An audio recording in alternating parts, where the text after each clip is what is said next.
Boa noite a todos, sejam bem-vindos. A gente vai dar continuidade aqui nessa parte final da formação, falando sobre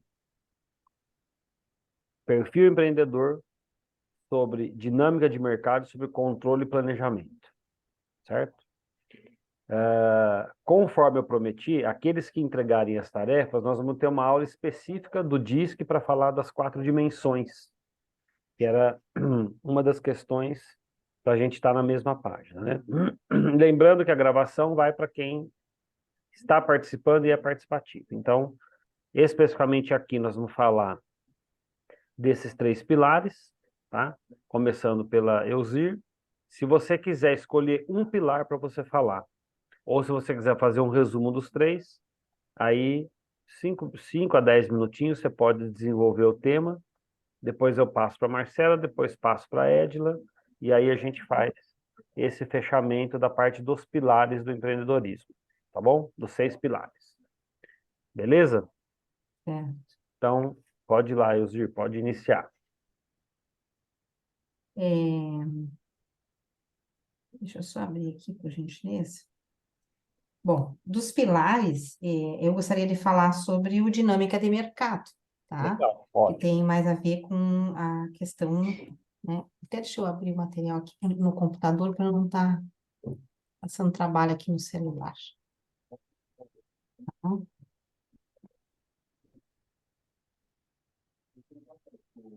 Então, assim, dinâmica de mercado tem a ver com o perfil, tá?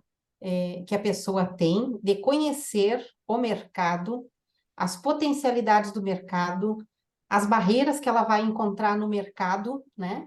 Com a atividade que ela tem, bem como as oportunidades que ela possa vir até mesmo para inovar nesse mercado, né? Isso que é a minha interpretação.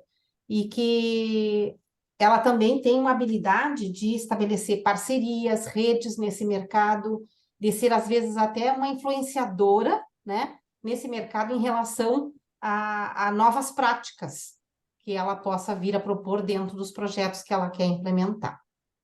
Principalmente quando está ligado, por exemplo, à inovação, quando tem alguém que está querendo startar um projeto de startup. Sim. Alguma coisa a mais que tu gostaria que... Não, é isso aí. Quando a gente fala da dinâmica de mercado, é como que o mercado, né? Como que o mercado ele reage, como que o mercado se desenvolve, como que o mercado... Eu vou dar um exemplo aqui, tá? Vou fazer um paralelo aqui de Uber, né? De motorista de aplicativo. Então, veja Uhum. só.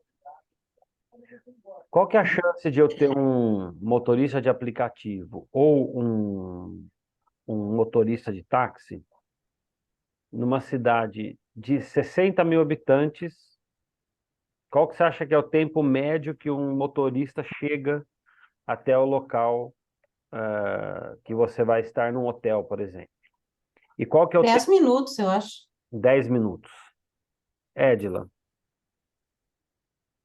A cidade é pequena, né? quanto você acha que é, Edila? Acho que mais ou menos mesmo. 10 10, minutos. 15 minutos. Marcela, Eu acho que é relativo. Vai depender um pouco do trânsito, vai depender um pouco se teve alguma coisa, algum evento na em cidade, condições vai normais, depender se é então sábado, vamos lá. domingo. Nas mesmas condições, nas condições normais de pressão e temperatura para cidade grande e para cidade pequena. Quanto tempo vai demorar em Campinas, que tem 1.100.000 habitantes? E quanto vai demorar em São Lourenço, que é uma cidade de 66 mil habitantes? Fala um número. A Edila tá sem som. Ela falou 10, 15 minutos, a Elzir falou 10. Marcela, Eu vou deixar nos 10 também. 10 minutos. Então, olha, vamos falar então da dinâmica de mercado. Então, vamos lá. Numa cidade como São Lourenço, de 66 mil habitantes, que é turística, nem tem Uber, porque o Uber só está em cidades que têm mais de 100 mil habitantes. Então, isso é uma coisa interessante. Porém, A média de tempo que eu levei esperando um táxi ou um motorista de aplicativo é engraçado que lá em São Lourenço, isso eu achei muito legal, até peguei para mostrar para vocês. Lá não é Uber, lá é Ubis. Aí na minha cidade natal, em Uruguaiana, em Rio Grande do Sul, que é divisa com a Argentina e com o Uruguai, lá é Garupa, Garupa, é um então. aplicativo local. Isso. Então, os aplicativos locais são muito fortes nas cidades pequenas. Uhum. Então, o tempo maior, a gente pegou táxi umas 6 vezes para ir numa cidade, para ir no centro, porque a minha sogra não pode andar muito, então tinha que sempre pegar o táxi. Quem esperou mais foi o motorista. Quando elas queriam fazer, como minha mulher, minha sogra iam fazer compra, é o que mais esperou. Se ele cobrasse por esperar, ele ganhava mais do que pela corrida. A média que a gente esperou foi 3 minutos. Tem muito taxista, turístico. Agora, a cidade é pequena, a locomoção Uhum. mais rápida, se você está no centro. Eu estava próximo ao centro, então o que esperou mais foram 3 minutos de eu ligar e o carro chegar. Vamos agora para a dinâmica de mercado. Ontem à noite a gente chegou aqui em Campinas, nós demoramos 45 minutos para conseguir 2 carros. O Uber cancelou 5 vezes. Tá? Então, por que eu estou falando isso? Porque quando você vai, e aí entra um pouco da experiência, eu estou falando coisas, eu gosto sempre de trazer para a discussão, para o diálogo, vivências que a gente tem, né? Agora, e eu só consegui contornar de uma forma mais rápida porque eu chamei um táxi de uma cooperativa de Campinas que o cara conseguiu rápido para mim.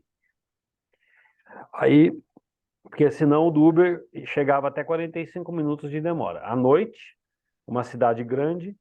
Então, veja que é um gargalo. Uma cidade grande tem dificuldade em atender clientes que domingo à noite, quantas excursões, quantas pessoas estão chegando de viagem ou de férias ou chegando naquele mesmo horário.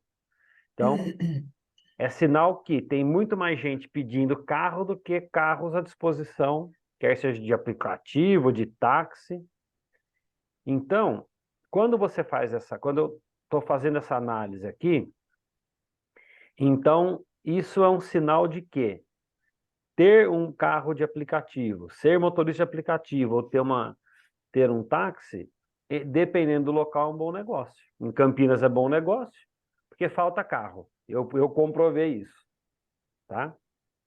Em São Lourenço, mesmo não faltando carro, é um bom negócio porque tem muita chamada. São chamadas menores, mas muita chamada, principalmente nos picos de férias, né? Então, veja, quando você fala de dinâmica de mercado, a mesma situação tem dinâmicas totalmente diferentes, opostas, né? Se você pegar um táxi, né? Para ter um táxi em São Lourenço, custa lá 2, 3 mil reais. Campinas custa 80 mil reais. Então, se um cliente, aí eu vou pegar um exemplo, se um cliente seu decidir que quer ter ser motorista de aplicativo ou ter um táxi, como que você vai ajudá-lo? Então, você pode estabelecer cenários. Então, você tem o cenário, né? Positivo, de o cara chegar rápido, cidade pequena, custo menor, né? Agora tem um detalhe. Analisar a concorrência também, tu diz, né? Analisar a concorrência exatamente agora, tem um detalhe. A chamada mínima do Uber em Campinas são R$ 6,85. A menor corrida, né? Já em São Lourenço, a chamada padrão é R$ 15, né? Uhum. É o mínimo que eles cobram. Mas por quê? Porque é cidade turística, o turista não vai ficar reclamando muito, né? No nosso caso, a gente sempre ia em 4 pessoas, então ia ser dividido os R$ 15, não ia fazer muita diferença. Agora, vamos fazer agora um outro cenário na mesma dinâmica de mercado. Se ao invés de eu estar lá como um turista, viajando, passeando, e já sei que eu vou gastar mais para andar, para me locomover, se eu estivesse lá trabalhando, né? Vocês acham que eu ia pagar R$ 15 por vez que eu pegasse o Uber, ou Ubis, ou a Central? Não. Então, ia entrar numa outra dinâmica. Eu ia chegar para o cara lá, ó, eu preciso todo dia sair daqui, ir para o hotel, ir para o pavilhão tal. Quanto que você faz por corrida para mim? Ele ia chegar muito próximo dos 5,85, 6,85, até R$ 5 por, por viagem, porque eu também ia fazer como se fosse um pacote. Então, entende que eu não pago R$ 15 aqui em Campinas para tomar um Uber, né? Eu vou sempre procurar o menor preço. Só que lá nós estamos num outro cenário, num outro momento, numa outra situação. Faz sentido? Então, a dinâmica de mercado, ela pode mudar até na parte comportamental do contexto que você está inserido, certo? Então, Certo. a mesma cidade, o mesmo taxista, o mesmo motorista de aplicativo, com o Gustavo que é turista. Ele não vai ligar muito, vai pagar um pouco mais, ele quer mais sossego, não vai ficar perguntando o preço. Agora, se fosse o Gustavo que é palestrante, que vai montar um curso, que tem que ver preço para o cliente, ver custos, né? Então, é isso que eu vejo que é importante a gente analisar, né? Eu dei o exemplo do motorista de aplicativo, poderia dar outros N exemplos, entendeu? Dinâmica de mercado. O hotel tem lá a sua dinâmica que o hotel lá tem pensão completa, você tem os horários de café da manhã, almoço e jantar, não pode levar nada do restaurante para fora, certo? E aí, em um dos dias, meu sogro estava ruim e não quis ir para o café da manhã, né? E tem uma placa enorme lá, expressamente proibido levar comida para o quarto, né? E aí a gente foi tomar café, eu chamei o médico e falei, ó, meu sogro não pode vir, ele está com problema, está com dor, não vai conseguir vir tomar café. O que que você pode fazer para nós?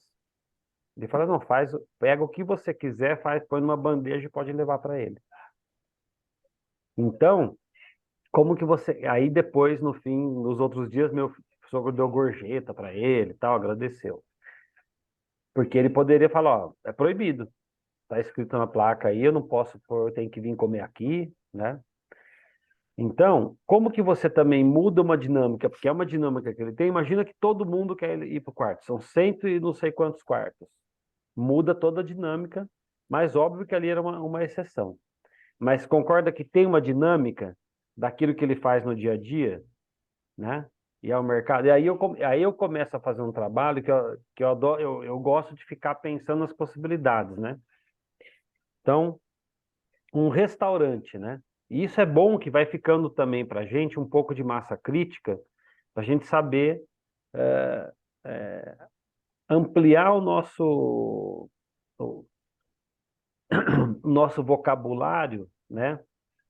Não só de palavras, mas de conceitos, de situações que a gente às vezes não tem noção.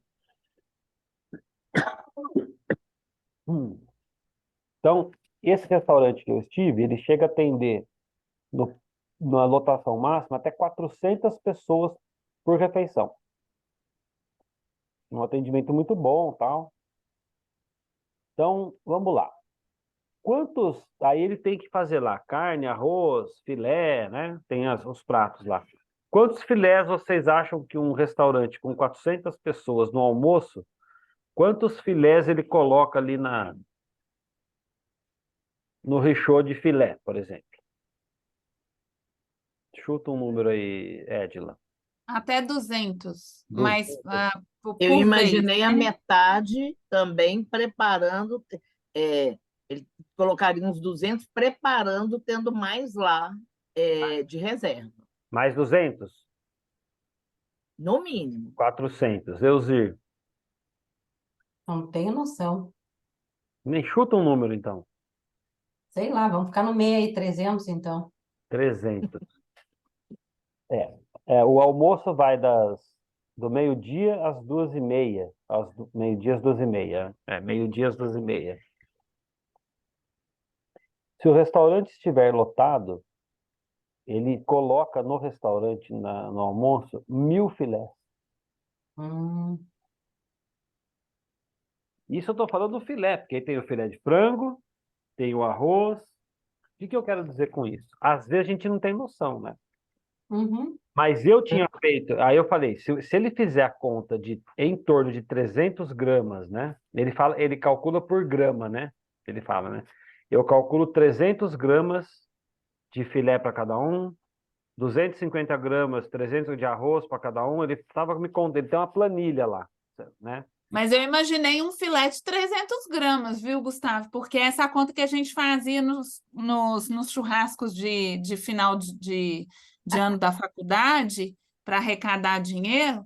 Então, a gente punha 300 gramas de carne por pessoa. Então, Aí vocês são modestos. Lá no Rio Grande do Sul a gente colocava 500. então vamos lá.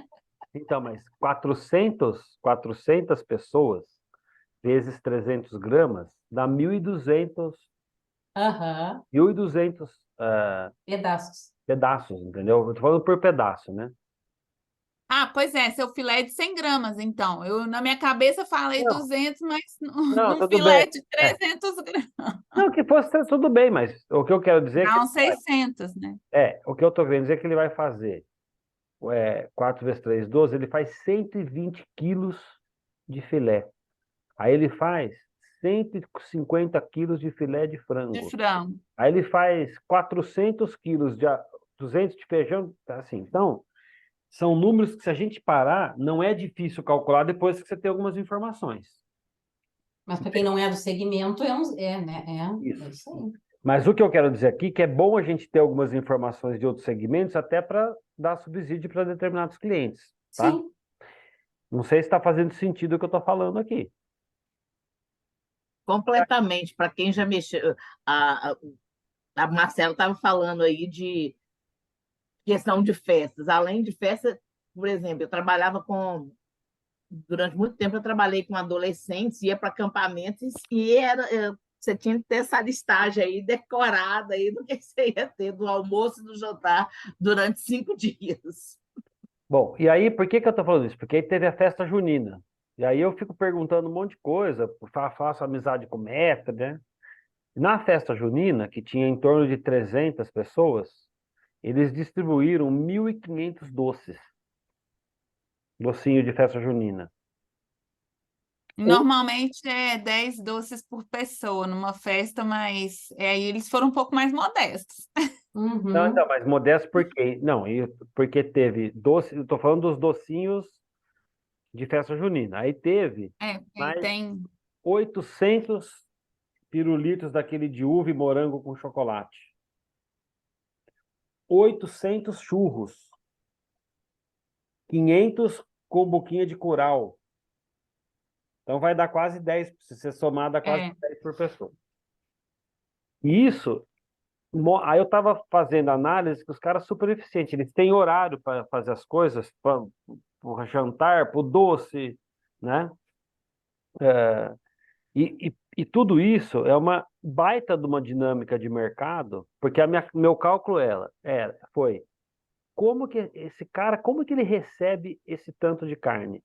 Porque num dia que tem 5 dias seguidos de 300 a 400 pessoas no restaurante, é de 3 a 5 toneladas de comida.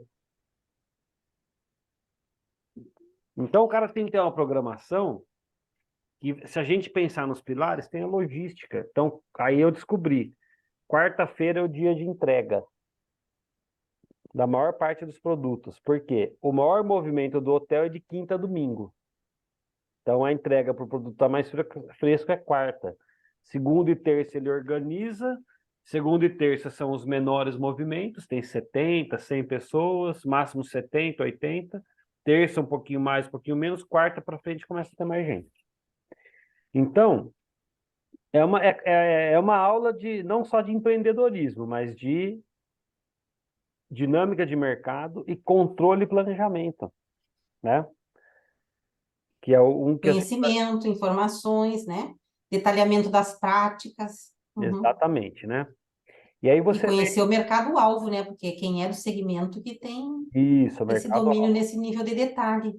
Isso. E aí esse cara que está lá na linha de frente, que é o maître, ele já sabe o que que sai mais. Então, público eminentemente idoso, então 80% é idoso e 20% adultos e crianças, né? Mas a maioria é idoso, então ele já sabe que ele tem que à noite fazer mais caldo do que carne, então ele já tem uma dinâmica. E trazendo isso para estabelecer o que a gente fala do pilar do empreendedorismo, imagine então a logística, ele tem que ter um local para receber 3 a 4 toneladas de comida. Ele tem que ter um local para armazenar. Ele tem que saber o que ele vai fazer amanhã, semana que vem, na outra. Então, controle, planejamento, experiência no assunto, entendeu?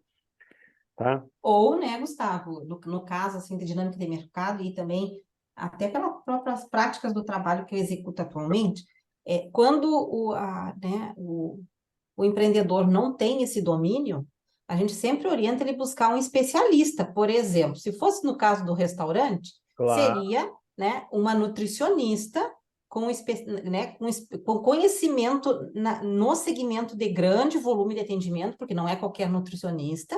E aí E, ela elaboraria as fichas técnicas que dá a dimensão da quantidade, do peso, do padrão, né? E aí essa pessoa também, né, daria informações de detalhes, inclusive de layout, do processo, do fluxograma, de tudo. eu analiso muito, a gente viaja uma vez por ano, no mínimo, para algum hotel, que a gente está sempre com as crianças, né? Então, eu sempre analiso muito atendimento, né? Você não precisa ter a melhor comida do mundo, ela tem que ser boa. Mas quando você tem, nesse que a gente foi muito bom, a logística, o atendimento, a organização, né? Faz a diferença, né? Faz a diferença. Acaba que a comida aliás, a comida é muito boa onde a gente foi. Só que se você tem essa mesma comida com atendimento ruim, com uma logística ruim, com uma desorganização, a nota da comida vai para 4 ou 5, entendeu? Então, é, é uma série de fatores, né? Você pensa, né? Num hotel que tem 150 quartos, até meio-dia eles já arrumaram todas as camas para aqueles que pediram para arrumar a cama. Então, quantas pessoas que eles têm que ter? No mínimo umas 15 pessoas fazendo isso. Então, cada uma tem um tempo para ir lá no quarto. Então, ó, dinâmica de mercado, controle e planejamento, qual que pediu, qual que não pediu para arrumar o quarto, tá? Então, e quando você fala num hotel, né? Eu dei o exemplo aqui do hotel, do motorista de aplicativo. Quando você vai pensar num negócio, numa nova possibilidade, numa abertura, né? Alguém que quer empreender, né? Um bom exercício, né? Um bom exercício vamos supor que o cara fala, quero ter um restaurante, né? Que é o que o McDonald's faz hoje para quem quer comprar um McDonald's, que é a Universidade do Hambúrguer lá. Quero ter um restaurante. Então, vai jantar nos 3 principais restaurantes que você gosta, vê como que é a dinâmica lá, como que é o atendimento, busca mais informações. Se hospeda em 2, 3 hotéis que fazem uma dinâmica para grandes volumes e faz as mesmas perguntas, entendeu? Para conhecer mais a dinâmica. Estou dando o exemplo do hotel porque eu comecei a falar do motorista de Uber e continuei. Mas isso poderia ser para uma funilaria, podia ser para uma oficina mecânica, podia ser para uma clínica, né? Conhecer o mercado, né? Porque muitas vezes a pessoa fala, eu adoro sapato, então meu sonho é ter uma loja de sapato. Tem nada a ver gostar de sapato com ter uma loja de sapatos, né? Porque logística, fatura, nota, não tem nada a ver com você calçar um sapato. Ai, que lindo, adoro, meu armário é cheio de sapatos, por isso eu vou ter uma loja de sapatos. Então, por isso a importância de você conhecer a dinâmica de mercado para que você possa tomar melhores decisões. Beleza? Talvez um dos ramos que mais acontece essa questão de eu gosto e eu vou empreender é exatamente o pessoal que trabalha com alimentação, que que, né, que quer ser chefe, que está acostumado a fazer para casa ou para os amigos e E resolve empreender, porque todo mundo fala que devia fazer bolo para fora. isso, eu gosto de fazer vinho quente. Aprendi com a minha avó sempre, de vez em quando, não tá mais frio, a gente faz vinho quente. Nossa, eu vou fazer festa junina aqui no prédio. Eu falei, eu levo vinho quente, tal, tal, tal. E você faz quentão também? E eu falei, eu faço, mas nunca tinha feito na minha vida. Peguei uma receita, mais ou menos parecida que nem o vinho, vinho com a cachaça, fiz o tal do quentão. E aí veio essa questão. Nossa, foi o melhor quentão que eu já tomei na minha vida, que delícia. Eu nem contei que eu nunca tinha feito quentão, né? Até para jogar o charme, né? E alguém falou, nossa, aí fizemos comida, preparei umas comidas lá. Nossa, você tinha que montar um restaurante. Aí eu falo, quer responder um camp aqui para você ver se eu posso montar um restaurante? Porque uma coisa é você fazer para 20, 30 pessoas, que você está ali conversando. Se ficar bom ou se ficar ruim, tá tudo bem. Ninguém vai reclamar, ninguém vai brigar. Agora, se eu vou pegar o quentão ou vinho quente e vou montar uma barraquinha para vender na calçada da minha casa, já mudou de figura. O cara vai reclamar, falar que o copo é pequeno, que queimou a mão, que está com muito álcool, com pouco álcool, que está frio, que a E massa está saber também se o suja. empreendedor está disponível a enfrentar na área da alimentação o antes, o durante e o depois. Isso. Porque, na verdade, eu tive já experiência na família disso, né? Que tu tá usando o exemplo da alimentação. Então, assim, tinha um bar, lanchonete e mais uma sorveteria. Então, assim, a realidade era dormir 3 horas por dia, enquanto todo mundo estava se divertindo, era o horário de começar a trabalhar para atender as pessoas naquele momento de diversão. Inclusive, tipo, na tarde do dia 25 de dezembro, na tarde do dia 1º de janeiro, porque as pessoas queriam sair, queriam, né? E a oportunidade que o mercado estava tendo. Então, quer dizer, tem tudo isso, enquanto os outros estão, né, trabalhando em outras atividades, ou até mesmo, né, estudando, tu tá, por exemplo, recebendo as compras, arrumando o estoque, preparando tudo para chegar na hora bonito lá e tu abrir, né? Ah, vou abrir às 16 horas, só que tem todo um trabalho que antecede isso, né? E Agora, aí fica até o último cliente que querer ir embora às 5 da manhã. isso. Agora, fazer um sorvete gourmet para 20 pessoas no Natal, É, fazer uma mousse, fazer um risoto, para aquele grupo que está todo mundo ali conversando, ninguém, o nível de exigência não é tão grande assim, é totalmente diferente, né? é. E o fato, eu adoro cozinhar. Eu adoro cozinhar para 8, 10 pessoas, que é o que eu consigo receber dentro da minha casa aqui. Se for mais que isso, eu tenho que ir para o salão de festas. Já é uma outra estrutura. Mesmo assim, já tem uma estrutura, porque quando eu vou para o salão, eu tenho que pegar um carrinho, colocar prato, copo, organizar. Já é um pouquinho diferente, mas ainda assim é totalmente diferente de você ter um restaurante, ter uma empresa de eventos, né? Então, aí você já precisa ter uma caminhonete, você precisa ter. Se você tem um jogo de prato, você precisa ter 10 jogos daquele prato, e assim vai, tá? Então, eu acho que fez sentido o que nós falamos aqui, de quão vasto é a questão da dinâmica de mercado para uma mesma situação, para um mesmo para contextos diferentes e para aquilo que pode acontecer a partir desses olhares que a gente tem para cada nicho, para cada área, né? Eu acho que daí também já encaixa, né? Não sei quem é que vai falar da experiência, né, Gustavo? Porque a dinâmica de mercado está muito relacionada com a experiência, né? Um pilar da experiência. A experiência nós já falamos, né? Dinâmica de É. mercado, controle, planejamento Ah, tá.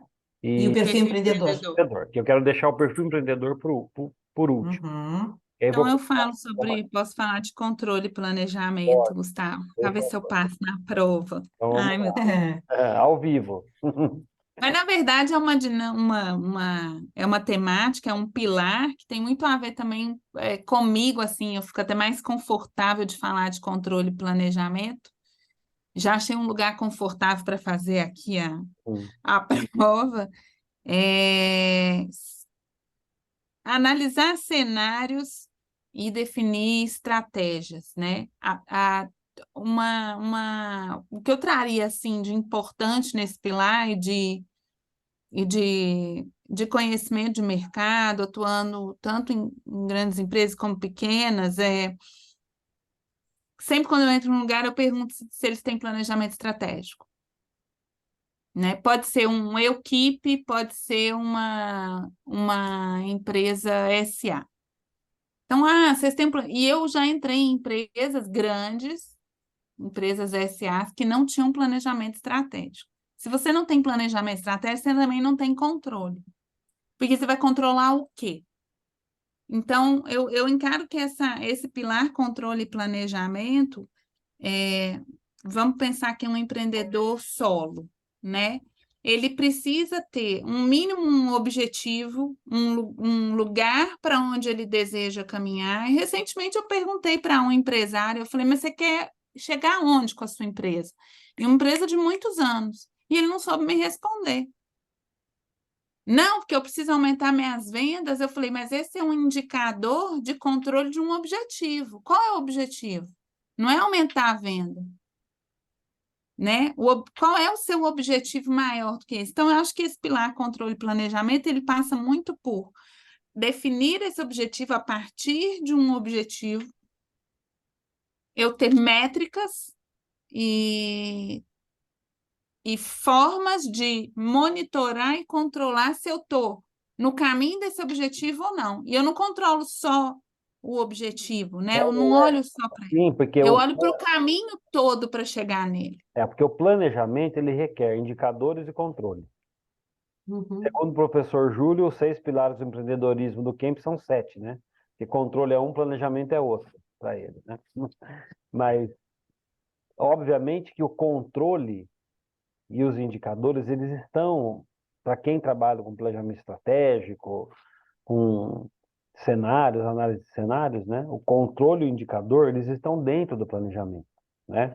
Ou estão ao redor do planejamento, mas fazendo parte de um bom planejamento. Para você ter um bom, ou para você fazer um bom planejamento, você precisa analisar cenários, saber quais indicadores você quer ou vai utilizar, e para esses indicadores, quais controles que eu tenho, né?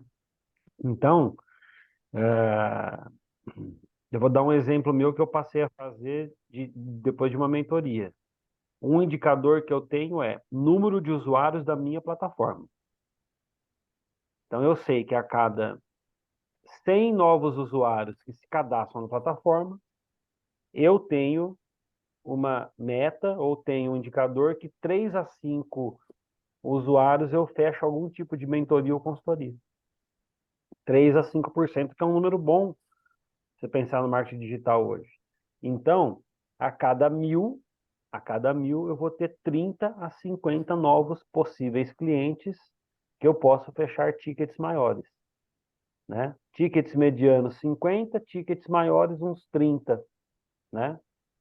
Então, eu passei a usar esse indicador. Então, quando eu preciso ter mais clientes, eu faço ações para ter mais usuários. Porque o usuário é que vai se interessar pelo aquilo que está na plataforma.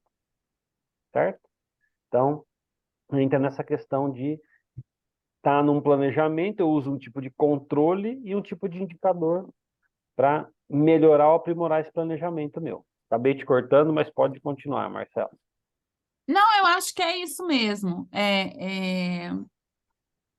Um tá atrelado ao outro na medida. Eu até colocaria junto, sabe? Assim, indo um pouco na sua linha, menos na linha do professor Júlio, porque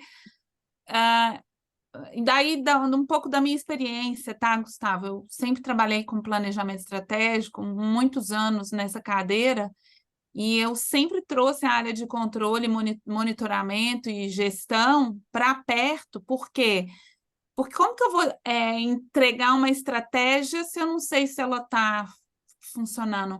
Planejamento estratégico não é só planejar. Eu chego lá, planejo e vou embora? Não. Esse planejamento funciona e eu só consigo dizer se esse planejamento funciona e fazer ajustes nele se eu tiver com o controle do meu lado. Um monitoramento, até chamo de monitoramento, né?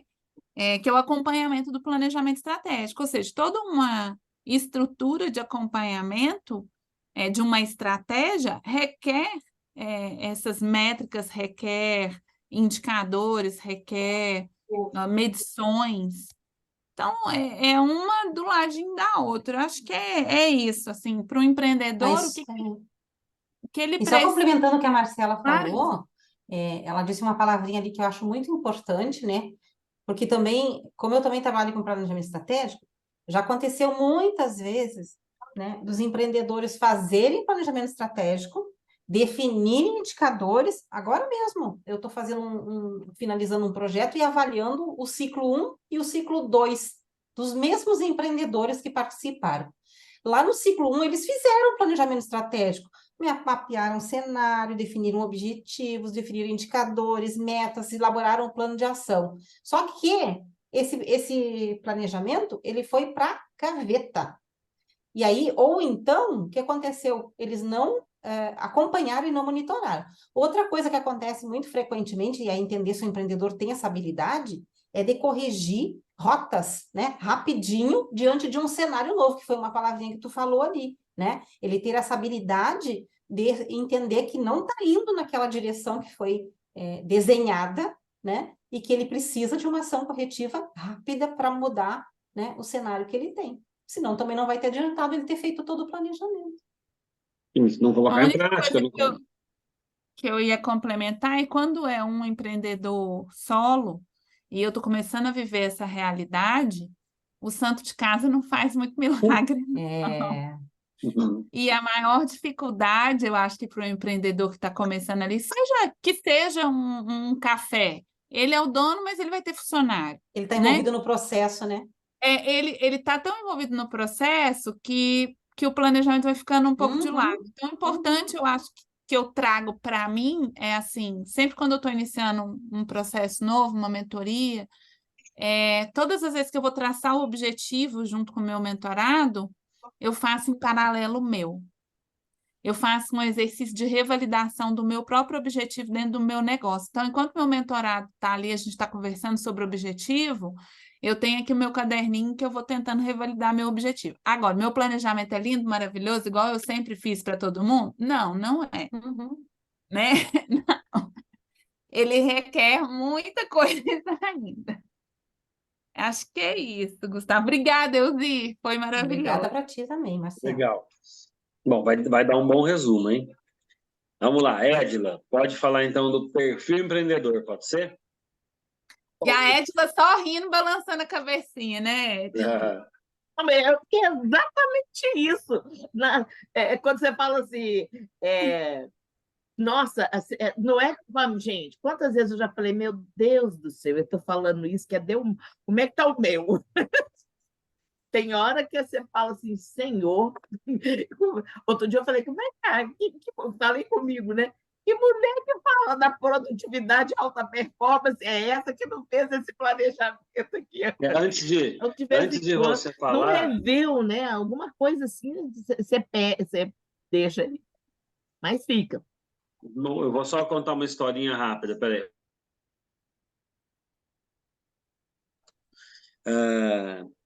Tem uma história de negócio de planejamento, né? Da Copa, não sei se foi de 58 ou 70, que o técnico falou pro Garrincha, né?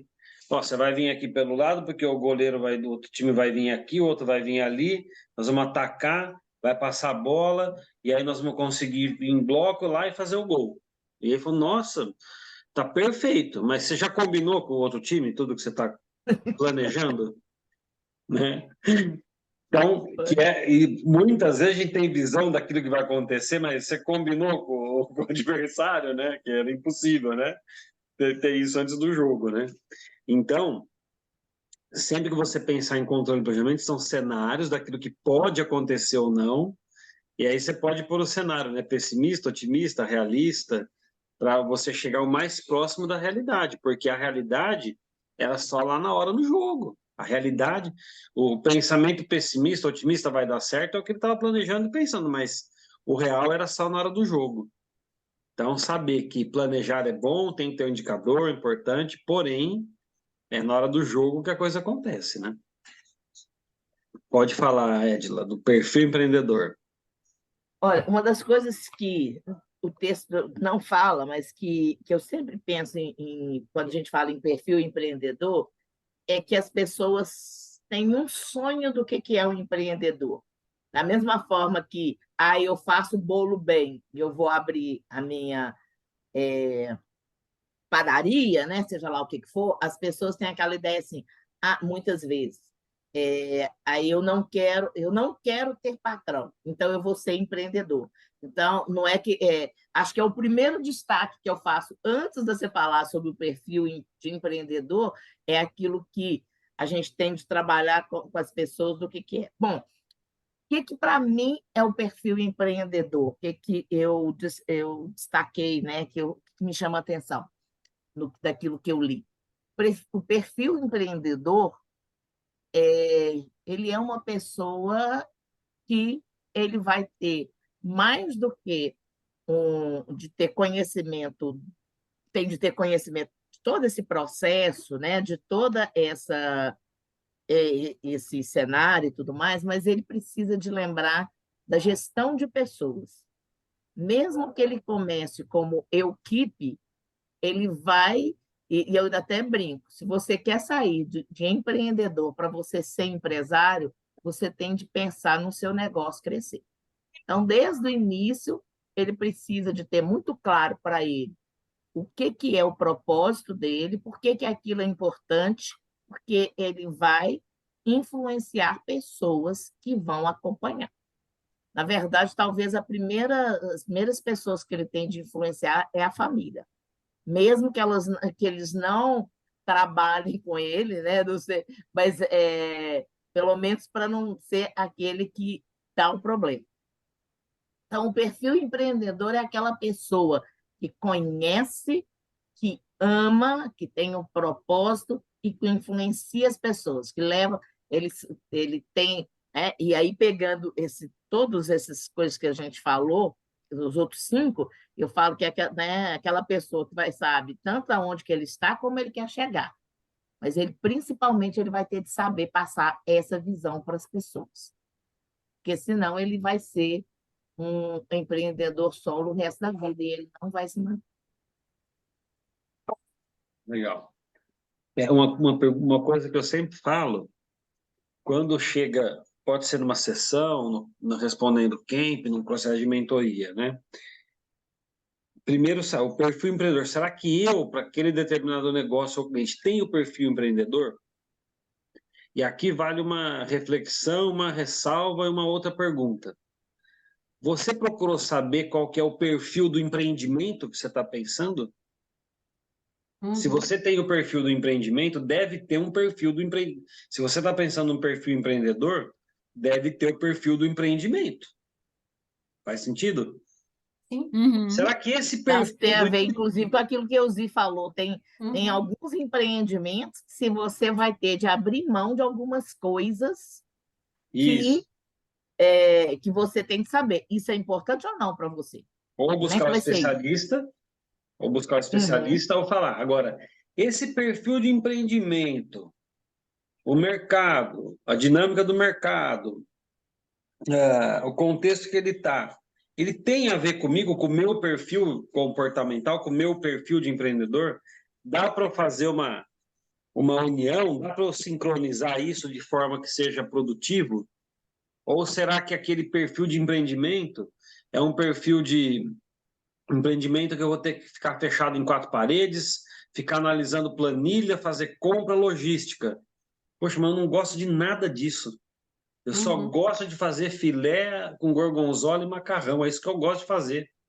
Então, eu vou precisar contratar um cara da logística, um cara da compra, um cara da organização da mesa para eu poder ficar lá só fazendo filé. Pode Aí até ser. também, no caso do perfil empreendedor, né, Gustavo? Às vezes também essa habilidade de influenciar, né, de trazer pessoas para a ideia, ela não necessariamente precisa ser da equipe que vai estar comigo no dia a dia. E também, de repente, de parceiros estratégicos, de fornecedores, entendeu? Então, acho que... Uma boa gestão de pessoas, né? Eu quero empreender, Exatamente. voltar para o filé, eu adoro fazer comida. Isso não quer dizer que eu sou bom para ter um restaurante. Eu posso até ir lá e fazer o filé, o macarrão, aquilo que eu sou bom em fazer. Agora, se eu quero ter uma rede de restaurantes, a primeira coisa que eu vou fazer é ter que treinar pessoas para fazer o mesmo filé. Então, eu tenho essa capacidade de fazer, replicar e treinar, aí eu posso ter uma franquia, um licenciamento, expandir. Então, agora, não sei nada de logística, não sei arrumar mesa, eu vou aprender ou vou contratar a Marcela que sabe fazer isso? Que controla, que faz o planejamento da semana, do mês. Se eu vendo 1.000 filés hoje, daqui 2 anos eu vou estar vendendo 2.000, tem um planejamento, um indicador para isso? Faz sentido, né? E aí entra, aí aqui viajando um pouco, né? Então, se eu tivesse dinheiro para investir hoje, tá?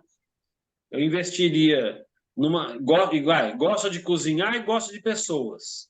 Eu vou investir num hotel, numa pousada, numa cidade pequena, ou vou comprar um carro e ser motorista de aplicativo? Ah, mas não tem nada a ver uma coisa com a outra. Eu gosto de pessoas, posso me dar bem levando pessoas de forma em turismo e posso abrir uma pousada, posso pesar as duas possibilidades. A pousada, eu tenho que investir R$500.000, R$1 milhão para ter um retorno entre 18 e 36 meses. Mais responsabilidade, mais contratação, maior equipe. Ah, mas com 100.000, com 200.000 ou com 150.000, eu compro a placa do táxi, eu compro um carro, sou um outro de aplicativo, tenho esse payback em 7 meses, tenho menor responsabilidade, vou trabalhar um pouco mais, entende? E aí entender do cliente, o que ele está buscando? Ele quer tranquilidade? Ele quer sossego?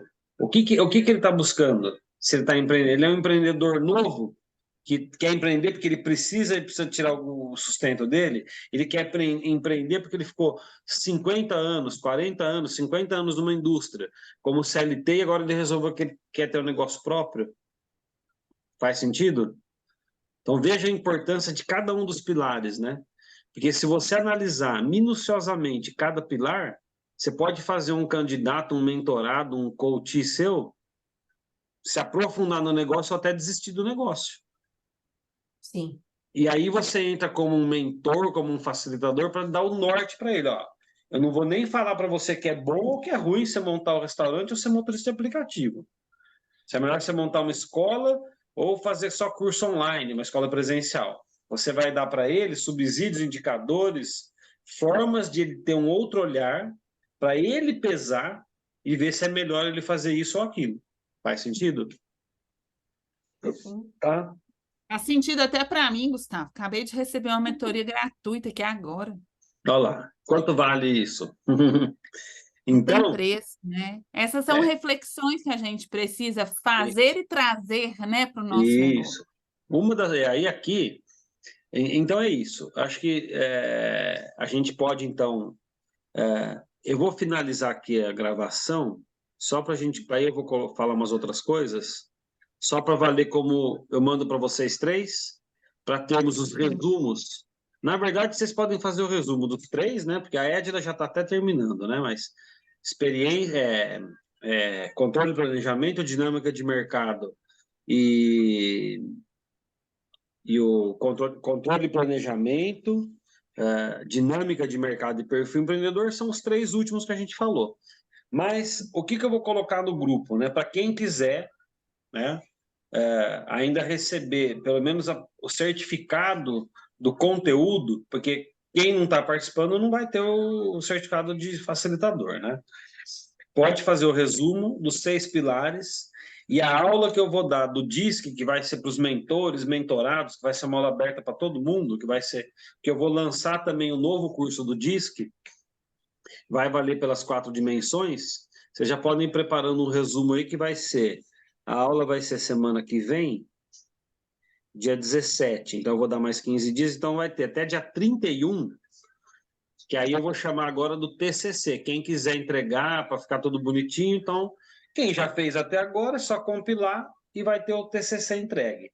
Esse TCC de cada um vai poder virar um artigo que você vai se basear no teu nicho para focar num possível empreendimento para um cliente seu, para alguém do seu nicho, e a gente ter essa base de conhecimento de diversos nichos do camper. Então, a Marcela pode focar no planejamento estratégico, ou no planejamento estratégico, a Elzir empreendedora empresária, Edila, empreendedor empresário, a Elzir nessa questão de prefeituras e inovação, beleza?